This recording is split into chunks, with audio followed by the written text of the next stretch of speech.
Welcome to this lesson. So, in this lesson, we're going to be looking at another topic of functions, a more advanced topic of functions called recursive functions. All right.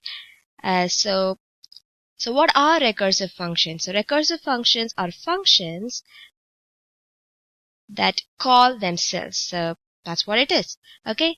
It's a very important part of programming, and many important parts of programming are done with recursive functions. Okay, most data structure implementations like linked lists, stacks, and etc. All of these things that you hear in coding interviews, these things are actually implemented with recursive functions. Okay, the entire concept is implemented well with recursive functions. So it's very important that you learn them if you want to ace any programming interview at all.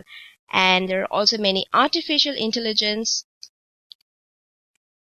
Okay, a lot of beginner artificial intelligence codes. They're also written with recursive function because that's what AI is, right? It keeps looking at different things and looking at possibilities. So there's a lot of recursion going on, functions that keep calling themselves and them. So there's a loop going on before it finds something, right? So, for example, if your AI is playing a tic-tac-toe game, then it's going to look at all of the possibilities of of the particular move. Okay, so if I make this move, what is the end result going to be? What is the possibility of the end result? It's going to look until then to find the next possible move. So, it needs to call a lot of functions repeatedly, okay, and call from within it to make that possible. It might be a little confusing right now, but let that go because that's very advanced. Right now, you just need to know why recursive functions are important in the real world. Okay, so it's a very vital concept that you need to learn if you want to do any real world programming at all. Okay, so recursions at their base, they can be used in place of loops and iterations. Okay,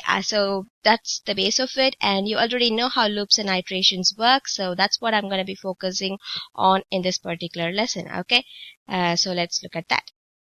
Okay, so let's create a function that finds the sum of the first n numbers. So all you have to send is the n value. So if you send 5 for n, then it's going to find the sum of 1 plus 2 plus 3 plus 4 plus 5. Okay, and similarly for any n. So let's create a function that does that first. So I'm going to create a function called addNum, and I'm going to receive n as the parameter inside that function, and I'm going to say let sum is equal to 0.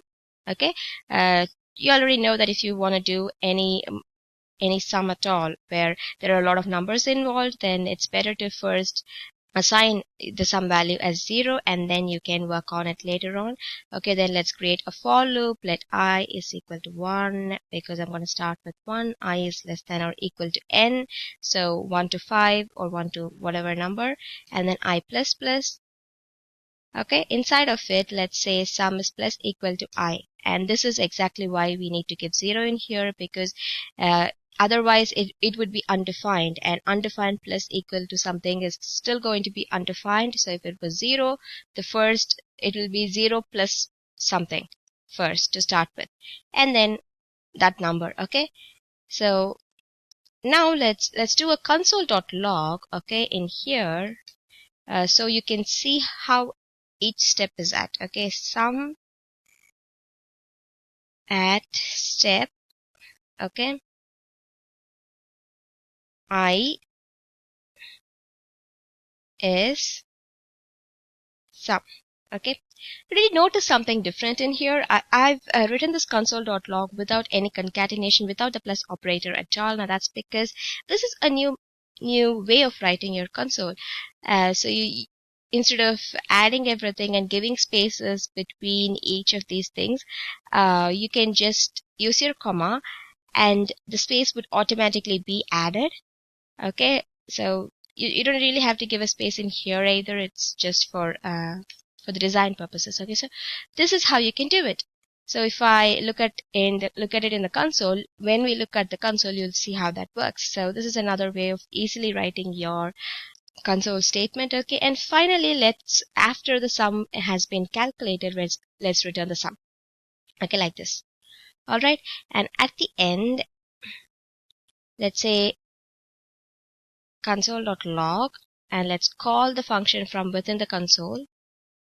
Add num of 5 to start with. Let's see what that is. Okay, so if I refresh and if I go to my console in here, what am I gonna get? Look at that. At step 1, it's going to be 1 because 1 plus 0 is 1, and then 1 plus 2 is 3, 3 plus 3 is 6, 6 plus 4 is 10, 10 plus 5 is 15, and finally also in here I'm getting when I return the sum, the value is also going to be 15. That's fine. That's perfect. So that's how you do it usually with your functions and your for loops and things like that. But if you see here, the code is very big. Okay. We can make this code smaller by calling the function within itself, okay, by using the recursive functions model. So let me see how to do that. So this is how I do it. I delete everything. To start off, I'll just say return n plus add num of n minus 1. Okay, this is what I'd say.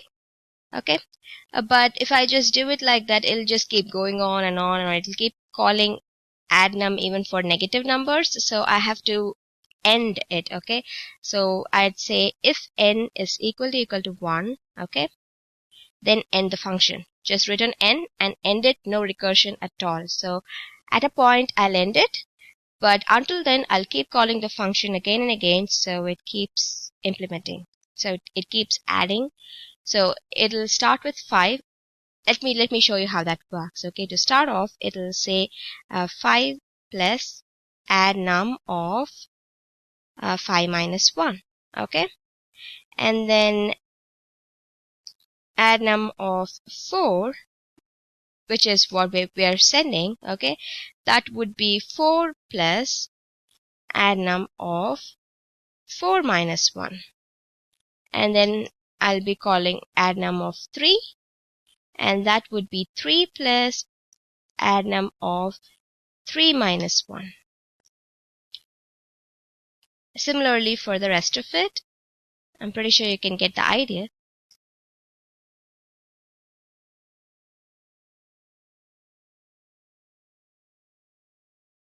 And this is where it ends. Okay, at this particular when add num is 1, it won't actually do anything. It'll just return n. Okay, but so what is n at this particular point? N is actually this entire thing. N is not just 1, it's not 2. It would be all of the numbers. It would be 1 plus 2 plus 3 plus 4 plus 5. So at this point, when we're returning n, it'll go back and it'll calculate the addition of all of these things, but that's because that's what we've given here. So everything that we calculated from here, so that would come in this particular place. So this will actually become this. Okay, 5 plus 4 plus 3 plus 2 plus 1, and it'll all be calculated, and that's it.